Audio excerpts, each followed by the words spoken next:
at that moment declare that I'm a woman, I'm going to go in there. And there was a father who wound up going in there because his daughter was taking too long, and she was saying this guy was old, talking to her and touching on her shoulder and stuff. He's freaking out, and there's some people taking pictures and stuff.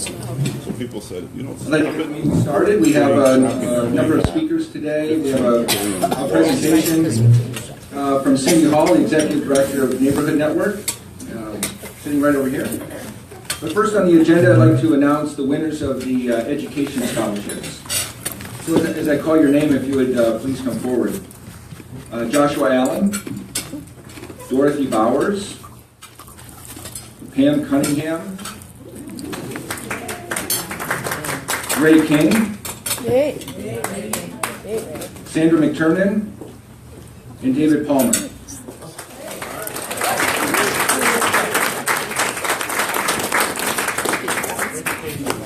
It is more important now than ever for one to enhance their real estate skills with ongoing professional development. And what better way to devote a few hours of training that will build skills and add prestige to enhance one's professional image.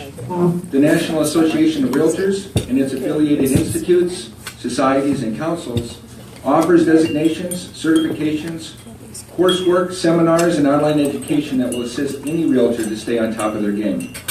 Once a year, the Rockford Area Realtors awards up to 10 $100 scholarships for the use of applying towards a future NAR designation. I would like to thank all those who have participated in the program, either by utilizing or applying for the scholarship that have received it in the past. And I'm happy to award the following their scholarships. And whatever's left over, I get to keep. Must be present to win. That's right. Must be present to win. Thank you.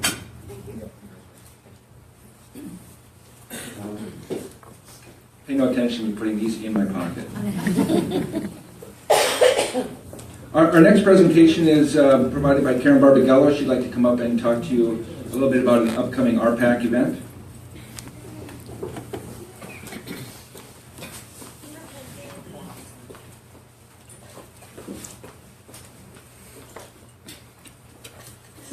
Hello, everyone.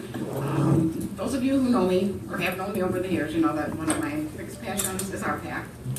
This year, I am back as the chairperson for the RPAC committee. Our big event is coming up May 3rd. It's going to be quite a different format than what we've had for the past few years.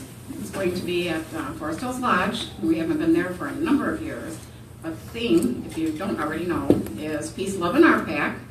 So it's going to be a really fun theme to work with. The hippie days, groovy and whatever. Make love, not war. I don't know where that came from. Both cell phones. So I would encourage all of you to buy a ticket, attend. We're going to have a great silent auction. There's going to be some sort of prizes for the best outfit, so go dig into those great big bell bottoms and tie-dye and headbands or whatever. Tickets are $25? Yeah. Up until, I believe, April 25th or thereabouts, and after that the price will go up. You can register online. Those of us who are on the RPAC committee, we do have tickets that you can buy from us. You can pick them up at RAR. Whatever your preference is, but I think you probably all know what RPAC is by now, but if you don't, I'll tell you. That's our business insurance. We have car insurance, we have homeowners insurance, we have life insurance. This is our business insurance. It ensures that we can continue to do business the way we have in the past. We're protecting homeowners' rights. There's hundreds or thousands of issues that our politicians fight for yearly. Our lobbyists work with them. Keep the homeowners deduction for mortgage interest. They do that every year. So we have like the best lobbyists that there are. We're the second largest PAC in the United States. We don't support Democrats. We don't support Republicans. We're pretty much split right down the middle. We support the candidates who support us and our homeowners. So please come. It'll be tons of fun.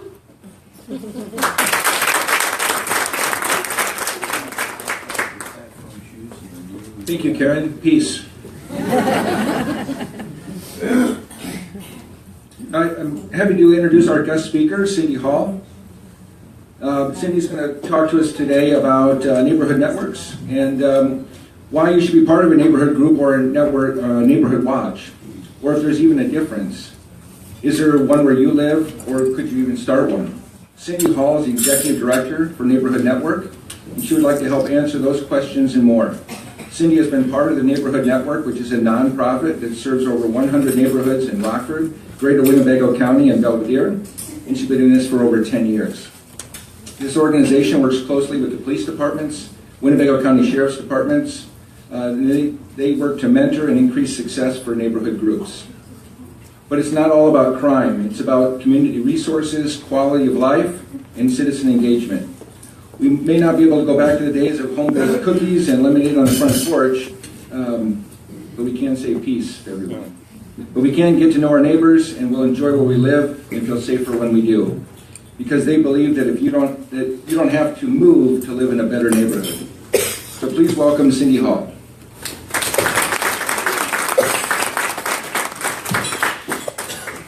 Hi. Can you hear me without the mic? No. Okay, I am not very good at staying still for any given point in time. Okay, so. The upper left button on the left. Upper left button on the left. My other one? Water? No, you put it down the wrong pipe. Oh, on the side. Ooh, technology. I was in Boulder in the 70s, so been there, done that. Not sure I remember all of it. If you remember it, you really didn't participate. And let me tell you, in the 70s, you didn't get anything on the hill. I was actually with the city of Rockford for 28 years. Some of you may remember me from that. Left and came over to work in the neighborhoods. I kind of see it as coming over to the good side. The police department thinks I've gone native. Cool. As he explained, Neighborhood Network, we've been around for a while.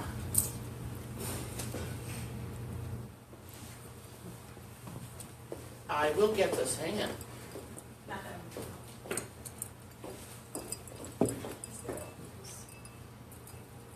Ooh. Technology. I know. It's like, should I bring a pointer? We actually started, and I come from an educational background. I've done a lot of speaking, and at a lot of places you don't feel you had your full value unless you have handouts. So we do have handouts on the table, by the way.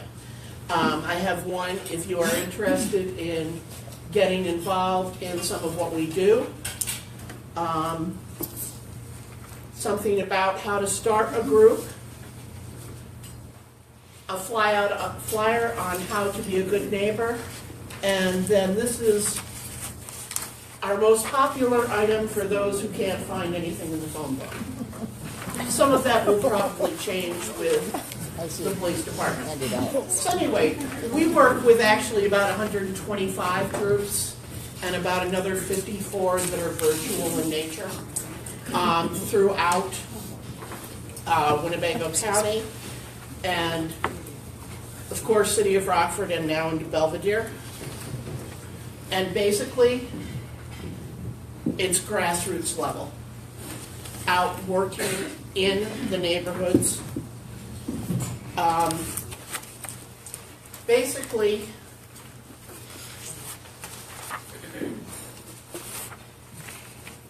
we try to not only get groups started, but we try to act as liaison with the residents, because if you look at hierarchy of needs, if people are not getting their basic needs met, they're not going to be concerned about their neighborhood or their greater community. So we try to bring resources. We basically would like to see as many groups as possible throughout the community because of the good value we do. So we do a lot of partnering. There was a gal who came new to neighborhoods and stood up and said, I found something really important. I thought, oh my gosh, we're going to have an aha moment. He said, people feel safer and they get more enjoyment if they know their neighbors. Okay, so she was a 20-something.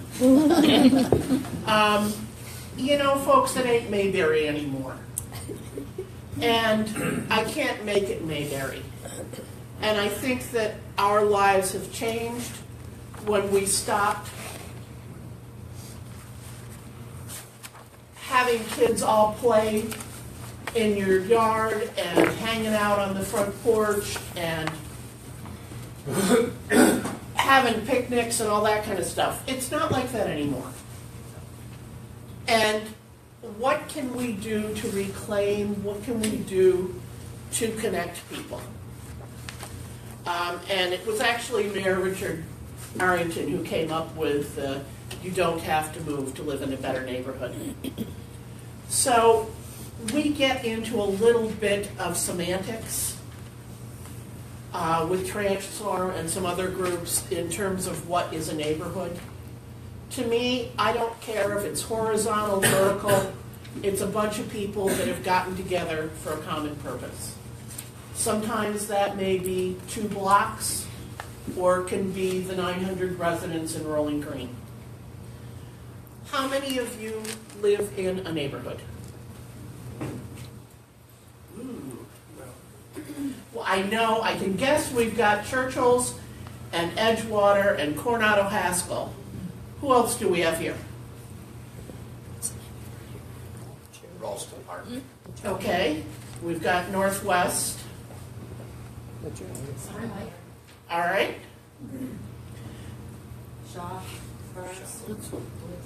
We have a passel of them out there.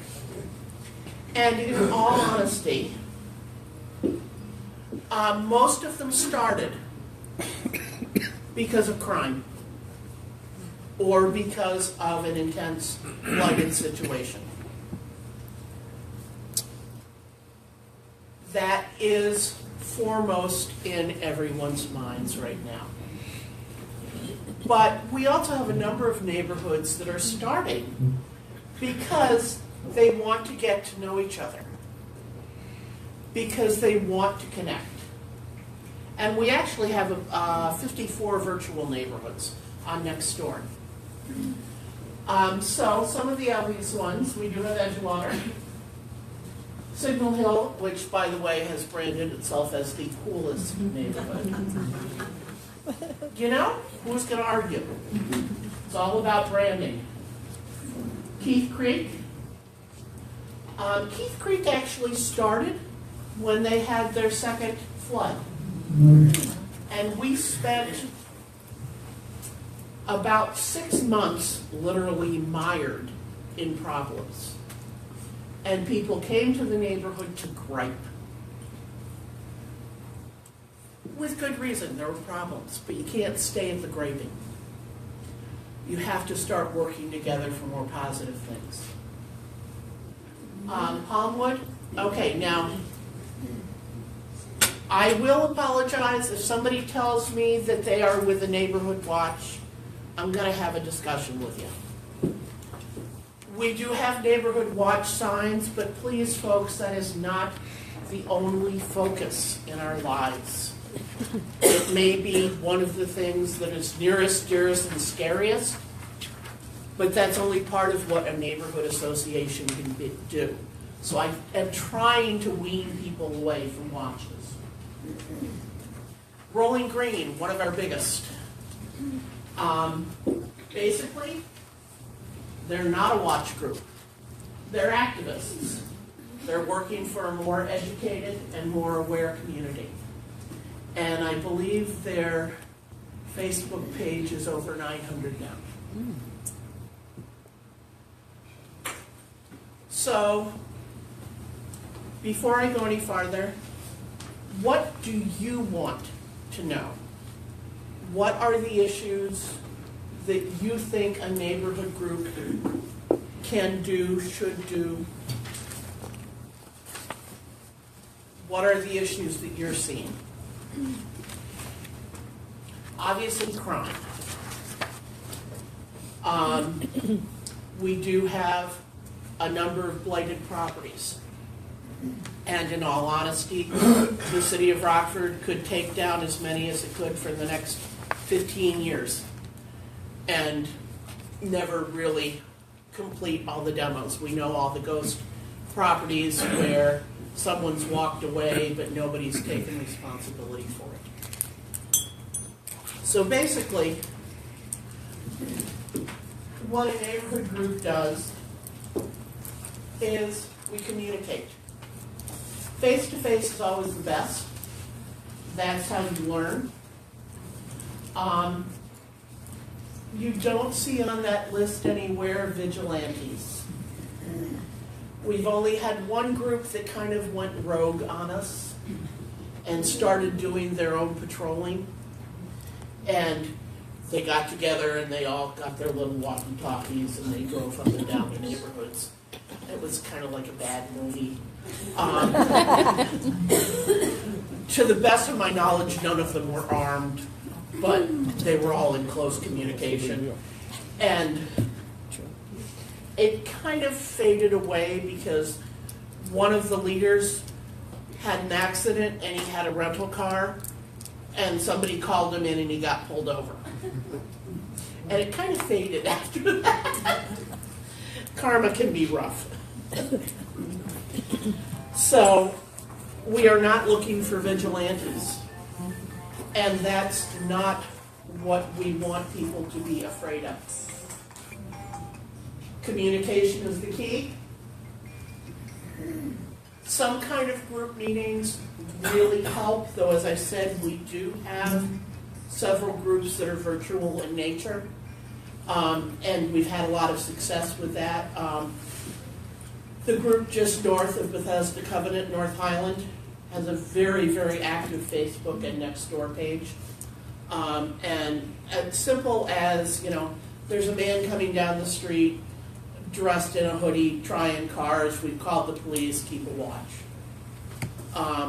And there have been crimes that have been solved because of that. Now, they also do the lost dogs, found cats, who knows, an electrician, where do I go for childcare? And I don't know, how many of you are involved in Nextdoor?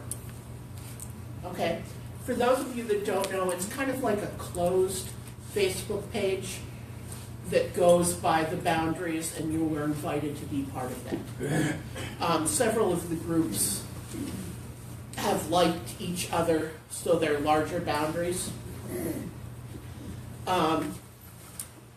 So speakers, we usually at most meetings have a presentation from a community services officer who will let you know what's going on in the neighborhood and then give you some tips. Some of them are seasonal. We're coming into summer, or the warmer months, we're going to start seeing more loitering. People are going to be opening their doors or their windows. Don't forget to lock them. Holiday seasonal things. And the whole idea is, as a group, that when you identify a problem and you work together and create a solution, you've created a synergy and you're ready to tackle that next project. Lots of neighborhood events, cleanups, garage sales, potlucks, picnics, garden walks, craft shows. And then importantly, when you do something well, celebrate it. You have to honor what you've accomplished. So Signal Hill, again, the coolest neighborhood. They do a great garden walk. We have, and to be honest, I'm not sure which neighborhood that is from. Edgewater does a great 4th of July event. Churchill's Grove, unfortunately, their garden is going to be coming down. But if there are people here that are interested in community gardens, that is something I also do with Human Services in our spare time. Churchill's Grove did the Outstanding Award, great spider. And of course, I'm sure all of us are used to going down Harlem Boulevard and seeing the plantings there. That is actually my neighborhood up in the upper left-hand corner. That is North End Square. 2 years ago, I got this great idea that we needed to redo our boulevards.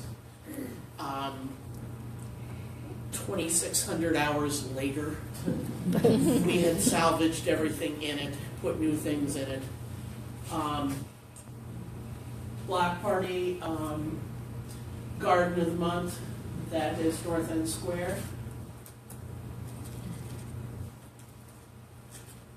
Keith Creek does a holiday event, and one of the other things that's very important, whether it be in business or in neighborhoods, is your partnerships. A lot of our neighborhoods have close partnerships with the faith-based organizations, the churches in their area, or the schools.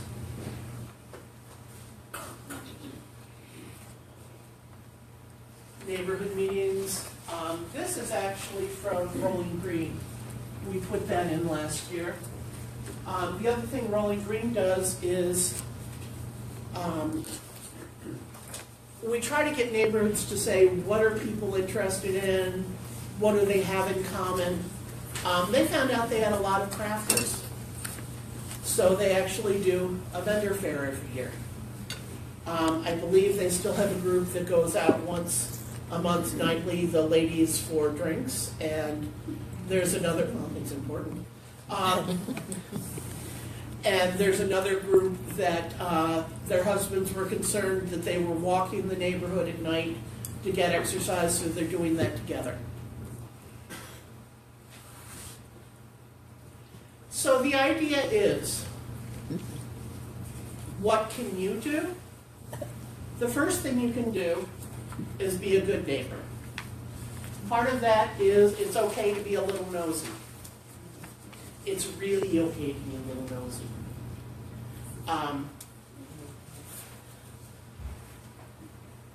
Longtime area residents, the Bovies, one of the Bovies lived next door to me. I miss her. She was the quintessential nosy neighbor. About a week after I moved in, a friend came over and in her grubbies and everything, and had breakfast, and Sue came out later on and said, well, you know, whatever your lifestyle is okay. Did she stay over? No, Sue, it's a friend. Okay. Okay, so we're going to be in business, that's cool. But she also got to the point where she would call me and say, my dog's name is Alice. Alice is doing that bark again. Is everything okay? Is there something we need to know about? She knew my dog's bark. And I told her I was going to be out of town one time, and I had a friend come over to water my plants. And she's sitting there watering, and she turns around, and Sue is behind her with her cell phone. What are you doing? Watering the plants. Oh, okay. But you know what? Bless her. Because I knew that nothing was going to get past her. You know, I can explain my way out of everything, and I would much rather apologize. You know, if you see something, say something. You can always apologize because your nephew is okay to be taking your TV versus watching the robber take it. Yeah. And people can be bold. It's okay to call on things. When I worked at City Hall one year, a gentleman came in with a uniform with his name on and took our coin machine, hoisted it, and took it out. Everybody presumed he was with a vending company. He wasn't. The vending company called us and said, what did you do with the machine? It's okay to ask. So, as neighbors, obviously I'm talking to the people that know this, but first, keep your own property clean and inviting. If you can, be a little mindful and courteous. I will tell you that it's not unusual for me to have 4 neighborhood meetings a night, and when I get home, I really don't want to talk to a neighbor. I really don't. But, that being said, I know them. I know their patterns. I know who comes to see them. I know what they drive. I know when something is wrong. You know, I'm probably not going to have coffee with them. I'm tired by the end of the day. But I know if something's wrong, and I know to check on them if the power's out, or anything you can do to help others. In almost every neighborhood, we have somebody that either can't financially or physically shovel. Maybe you can do a little extra snow blowing. And we'll talk more about being an active partner with law enforcement. And again, since you're out in the neighborhood, please report blighted properties. The city actually has a list of properties, and it's ranked. So if you're near a school, the property's near a school, and it's not secured, and there's animals, it's going to go higher on the demolition list.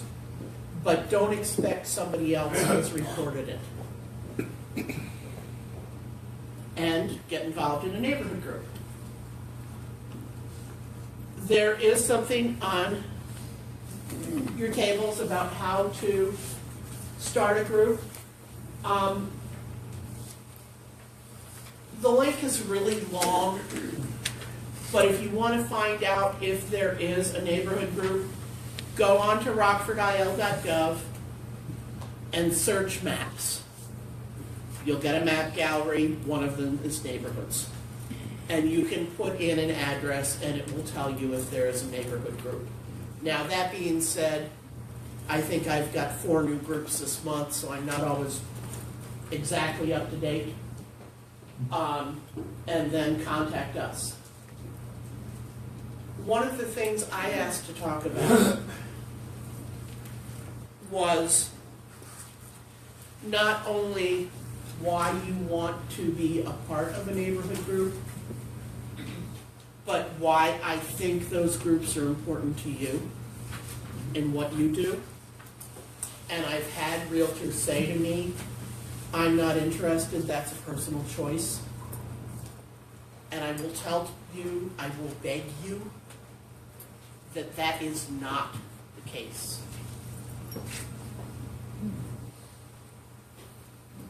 Neighborhoods can help you make that proper match.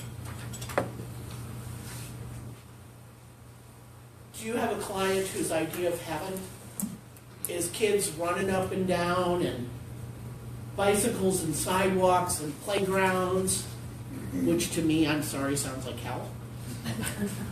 Again, I like my peace and quiet. Do they want something that's quieter, maybe larger, more manicured landscaping? I know when I looked at houses, I did not go for more manicured because there are times that I get busy in the summer. Now, I'm not into the 9 inches, but there might be a week where things are a little, and I do have dandelions. Or is somebody looking for that urban loft style restaurant river district kind of feel?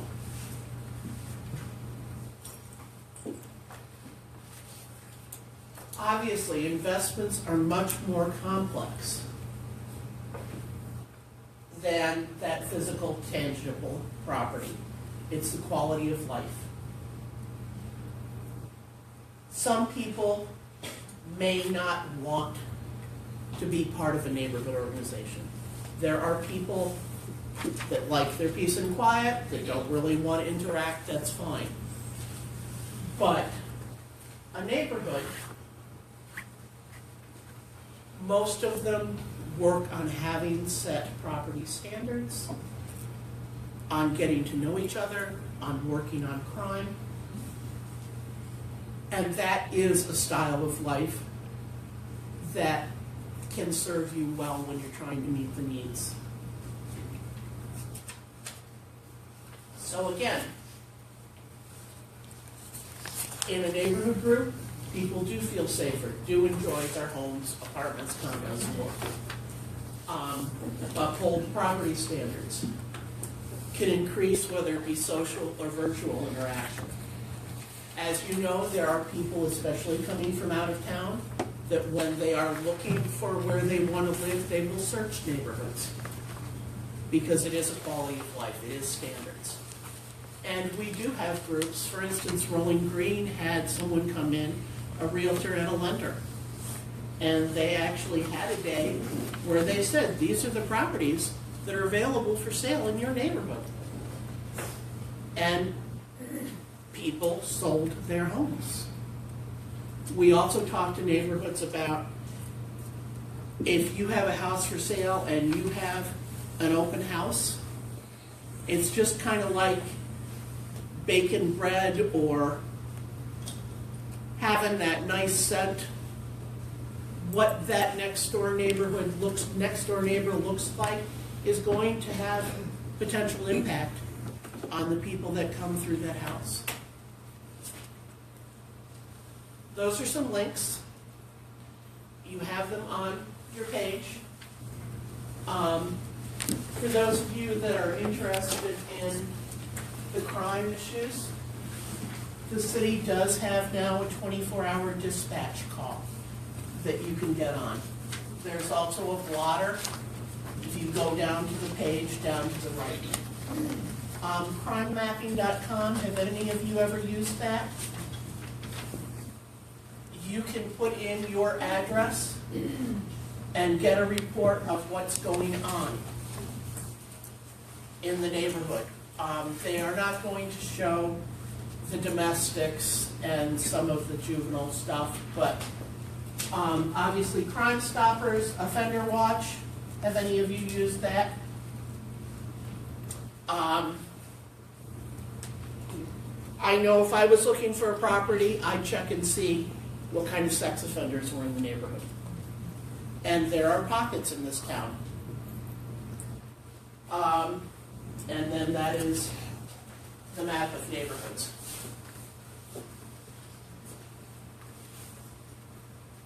And that's how to get a hold of me. What issues do you have? What do you want to know? What can I talk about to help you with? When do you find out about meetings? I know, like, let's say Rolling Green. Yes. Do they have weekly meetings, monthly meetings, and where is the schedule of those? Rolling Green has quarterly meetings. Okay. And they have a very, very active Facebook page. So that's where they vote it? Yes, Okay. and they also have a next door page. Okay. You can give me a holler, I can let you know in advance. The person that is currently in charge of that neighborhood is Karen Hoffman, who was just recently won the seat from the current alderman. I do publish a list, but to be very honest, it's frequently out of date as soon as I publish it, because I depend on neighborhoods to let me know if they change or cancel. But I can let you know, and as I said, a lot of the neighborhoods do have Facebook pages. So I would suggest you go on their page and just send them a private message saying, please let me know, I'd like to be involved, let me know when you have your next group meeting. Questions? You already go sell neighborhoods? The other thing we work with besides residential, is the business districts. They're still neighborhoods to me. Obviously, there's River District, very, very active. Again, the downtown lofty kind of feeling. We work with 11th Street, the businesses there. Broadway has a business association. Miracle Mile, and there is information out front.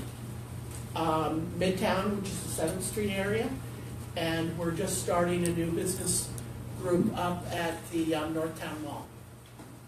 So we also work with, because a lot of the problems are the same, a lot of the resources are the same. But if, yes? I was just curious, in Belvedere, Hmm? are there neighborhood groups? There are a couple. Right now, the ones that we are working most strongly with is Greenview Estates, and then Shadley, because it may be vertical, but it's a place with a lot of issues. We are working with a couple of other potential groups. I will be honest, it's a little bit of a challenge, and it's a good challenge, and that is usually, with some exceptions, there has to be something really wrong to get people to come to meetings. And while there are issues in Belvedere, they're not facing a lot of the things that we do have here. So we're working on them. And as I said, I think there's 5 groups now that have literally just started to get to know each other and to be neighbors. But it's a little more challenging because if you look on the series of things that's important, if there isn't a crisis, it goes a little farther down the list, but we are working on it.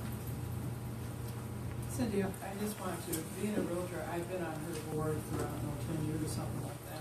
And I've been with Neighborhood Network since it started way back in the 90s. One of the thing is, when you think about a neighborhood, you're having a lot of problems in your neighborhood, so all of a sudden you want an association there. The thing is, that's not the time to do it. The time to do and get your neighbors together is at social. Make it social. Get the neighborhood started. You need to know who your neighbors are. And like Cindy says, you need to know who comes and who goes. Because spring is coming, and anymore, crime is not in one place. It's all over.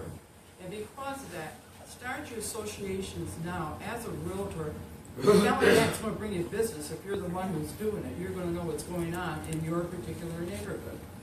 But it really pays, and it pays to know when you are selling that house, it's a foreclosure, and someone's really worried about that neighborhood, is to know that there might be a neighborhood group there that they can contact and talk to and give them other information.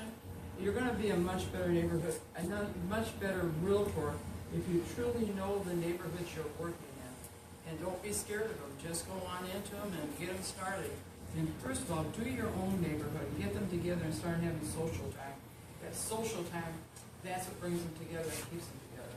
You can break down a lot of barriers over hot dogs and hamburgers in somebody's backyard and activities for the kids.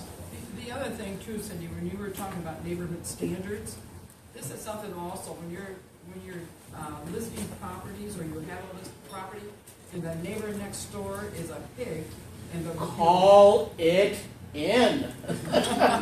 the neighborhood standards or the health department. Yeah.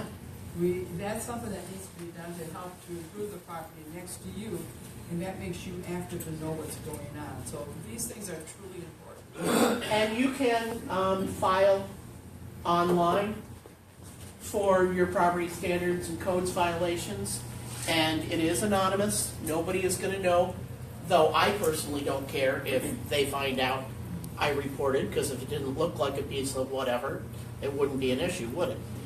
But, and hopefully they're redoing the process, and I'm hoping by late spring that we may even have an app where you can file from your phone.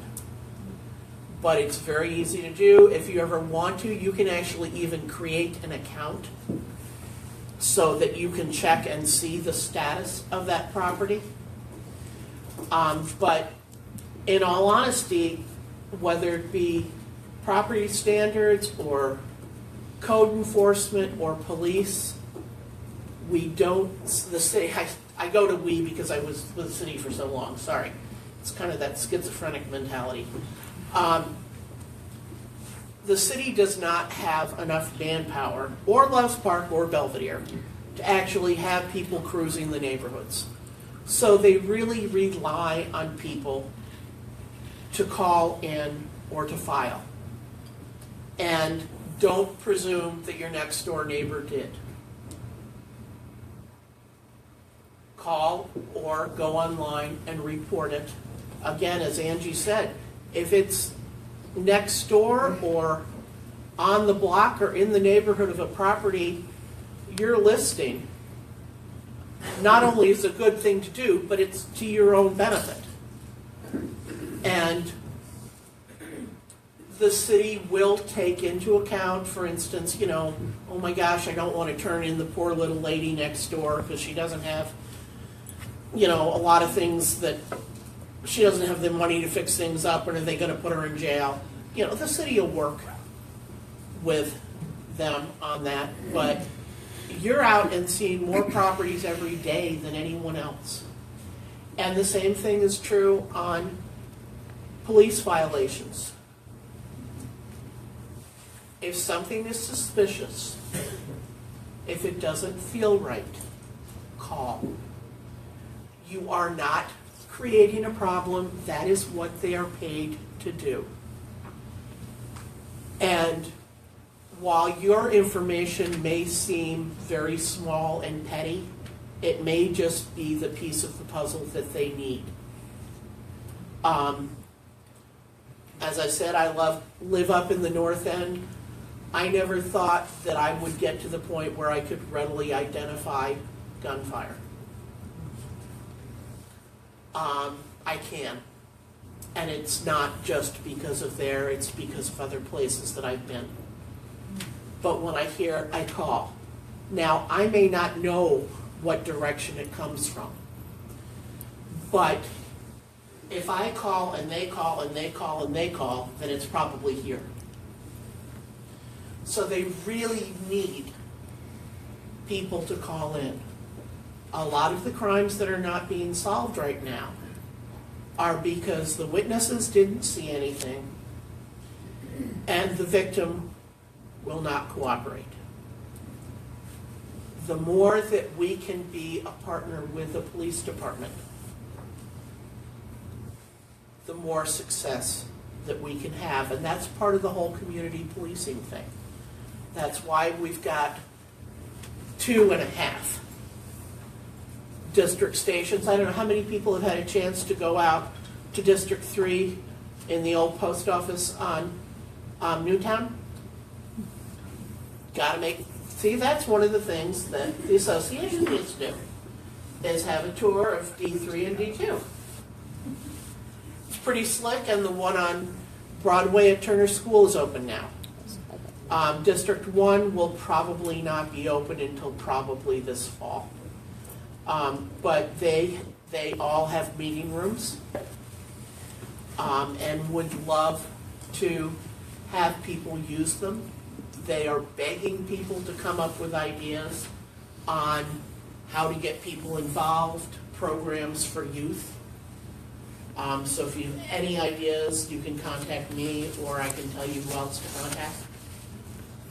But we all need to be a part of turning this around.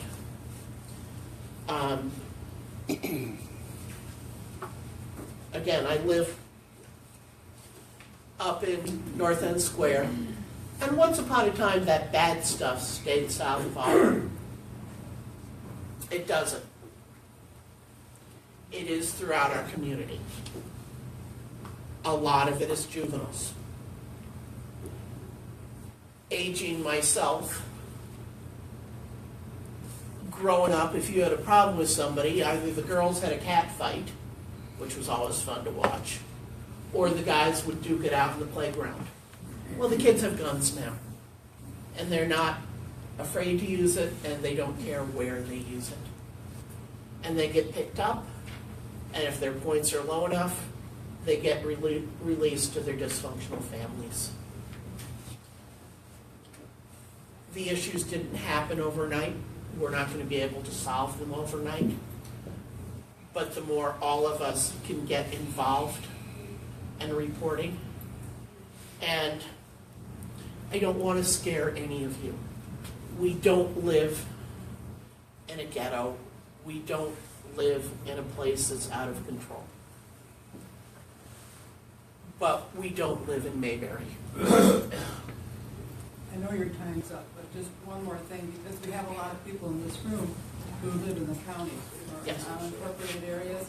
Well, I just saw the sheriff's report for January, and whether or not you know it or not, you got problems out in the county too. And you live far apart from one another. And you should be aware of what's going on in the county, not only in your villages, but also in your unincorporated areas. It's important for all of you too to get to know your neighbors, even because you are so spread out, and keep an eye on each other. It's amazing what's happening out there. So I'll let you go because they have other speakers. So do they have neighborhood groups in Roscoe and Rockton too? I only go as far north as Loves Park. As Loves Park. I honestly don't know. I would probably check with the village. Perhaps subdivisions have their own. And there are, yes, there's a lot of groups that are not on my list that are condo associations or subdivisions or that kind of thing.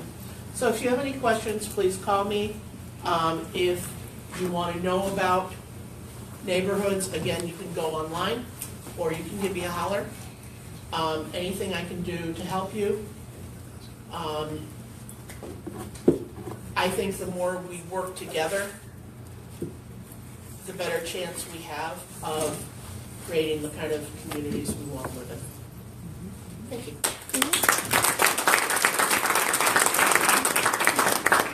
Thank you, Cindy. This was an excellent program. I'd like to thank everyone who came out today. Time out of your valuable day to hear this wonderful presentation. Certainly keep these in mind throughout the year. Jackie and her team really work hard to put a good program together, and I'd like to thank Jackie for that. Just a couple of brief announcements, and you can be on with your day. There are some upcoming events of interest. Dan Isaacson, the CEO of the largest real estate photography company that uses drones and a member of the Illinois Drone Task Force Committee, is going to be the guest speaker on March 6th. So that's just a few days from now at the Hot Topic session from 1 to 2. On March 16th and 17th is the last broker management course being offered at the Rockford Area Realtor School. Remember, licenses expire on April 30th. I'm enrolled in the last broker management real estate course, so I always like to be last. And then back by popular demand, the YCN Council will be hosting another great learning opportunity on March 23rd. This will be at the Nordloff Center, and it's going to be from 10 a.m. to noon. A panel of experts in the real estate industry will be able to answer all of your questions regarding appraisals, lending, title work, and then there'll be a learned lesson session. So mark your calendar, March 6th, 16th, and 17th for the fun class, and then the 23rd for the YPN event. Unless there's any other business to conclude, then our meeting today is adjourned.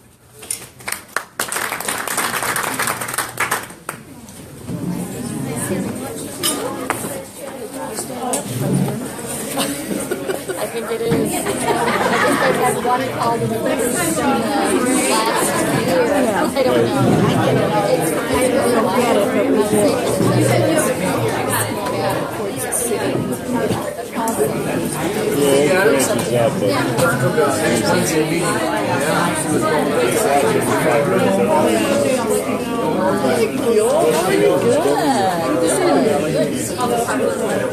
Staying busy? Are you slowing down? You retired yet? No, it's never retired. You know, if I'm glad